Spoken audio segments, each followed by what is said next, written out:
होली के त्यौहार की आप सबको बहुत बहुत बधाइयाँ। इस होली के त्यौहार पर आपको खुशी, मुस्कुराहट, उत्साह, उम्मीद, आशा और सुख मिले। इस रंग के त्यौहार पर बहुत सारी मस्ती की जाती है। इसके साथ ही घर में हम लोग बहुत सारे पकवान बनाते हैं, जैसे कि दही की गुजिया, मावे की मीठी गुजिया, सेब, मठरी। इस रंग और मस्ती के त्यौहार पर अक्सर कई ऐसी मज़ेदार घटनाएं हो जाती हैं जो हमेशा हमें गुदगुदा रही होती हैं। ऐसे ही एक प्रसंग को मैं अपनी कविता के द्वारा आपको प्रस्तुत कर रही हूँ। एक नववधू की ससुराल में पहली होली पर उसके साथ क्या घटित हुआ। ससुराल में थी मेरी पहली होली, ससुराल में थी मेरी पहली होली, सब खुश थे पाई है बहू भोली भाली। सब खुश थे पाई है बहू भोली भाली।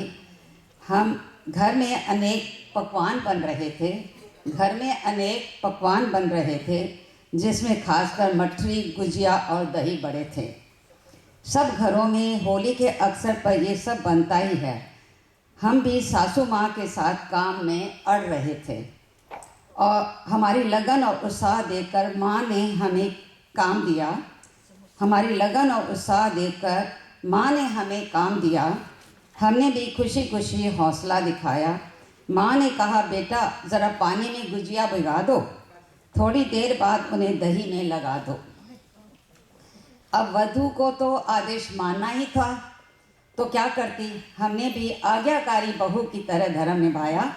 जल्द से वो किया जो माँ ने फरमाया। हमने सोचा हमारे यहाँ तो गुजिया ऐसे ही खाई जाती है। हमने सोचा हमारे यहाँ तो गुजिया ऐसे ही खाई जाती है। हमने मावे की मीठी गुजिया कंटेनर से निकाली और एक एक करके बड़े प्यार से पानी में डाली। हम खुश थे कि हमने भी काम किया है। हम खुश थे कि हमने भी काम किया है, अपने परिवार का ऊंचा नाम किया है। सोचा अब तो गुजिया के दही में डालना है, सोचा अब गुजिया को दही में लगाना है, पर बड़ा मुश्किल था अब उनको उठाना। सारी गुजिया घुलकर हलवा बन चुकी थी। माँ की मेहनत मिट्टी में मिल चुकी थी। हमने हिम्मत करके माँ को बुलाया, हमने हिम्मत करके माँ को बुलाया, गुजिया का हाल उनको दिखाया।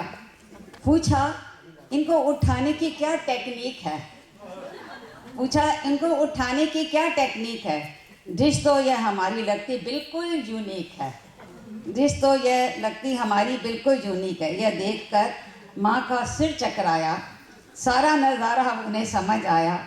परिवार के सभी सदस्य चारों ओर खड़े थे और हमारी डिश को देखकर हंस रहे थे। धन्यवाद। Happy Holi again.